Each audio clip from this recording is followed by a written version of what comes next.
Anyone like watching superhero movies? If you like, please support our series of superheroes. This movie is about mutants, X-Men First Generation. The movie opens the cinematic universe regarding mutants, set during the missile crisis in Cuba, the Cold War period between the two world superpowers, the US and the Soviet Union. The film opens with a scene in a concentration camp in Poland in 1944. The young Erik Lehnsherr unknowingly reveals his ability to manipulate metal. When the Nazi soldiers separated him from his mother, this attracted the special attention of Sebastian Shaw. He is also an evil mutant, capable of absorbing all energy sources on Earth and releasing them. Because while forcing Erik to use his ability to control the coin didn't produce results, Shaw killed his mother. Magneto's hatred for Shaw began here with childhood.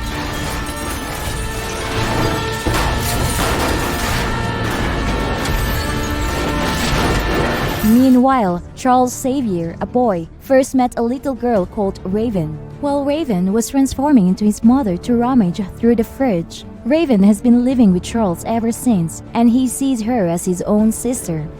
Take whatever you want. Second World War ended.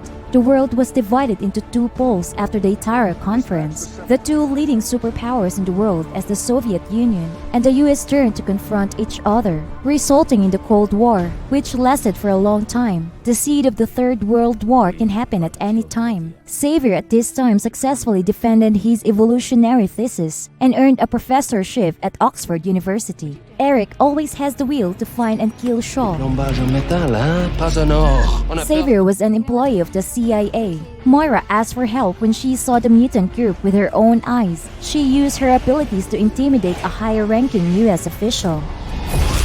While capturing Shaw's submarine, Charles and Erik first met.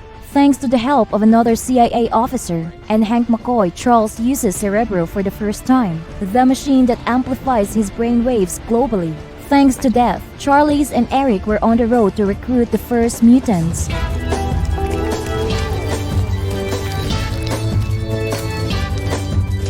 However, Shaw's submarine fled to the North Pole, and Emma's psychic powers informed Shaw that the enemy faction is recruiting other mutants. By the time Moira, Erik, and Charles were gone, Shaw attacked the mutants and attracted more mutants on his side.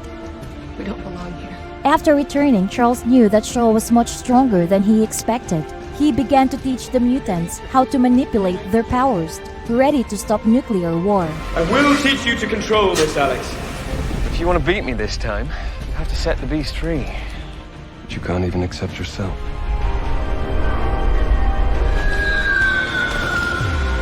A Third World War in Moscow. Shaw forced his Shogun to have the Soviets install missiles in Cuba. He wore an anti-telepathic helmet and followed the Soviet fleet in a submarine to ensure the missile breaks the US siege. On the other side, the X-Men team arrived in time. Erik used his power to lift Shaw's submarine out of the water, put it on the mainland.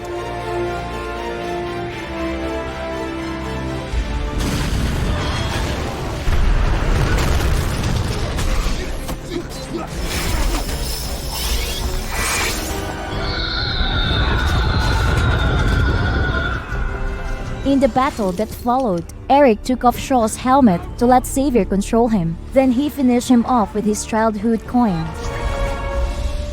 From fear of the mutants, the fleets fired rockets at them. Erik used his strength to stop all the missiles, aiming them back at the fleets. Moira, trying to prevent this, fired upon Erik.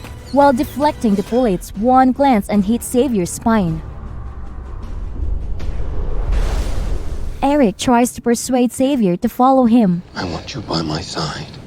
We're brothers, you and I. But Xavier and Erik now traveled on two completely different paths. Who's with me?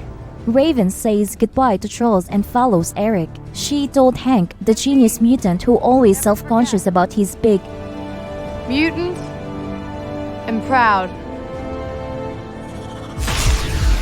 Since then, Charles could no longer feel his feet. He opened a school for mutants. As for Erik, continuing his thoughts, he goes around collecting other mutants and uses a new ally, Magneto.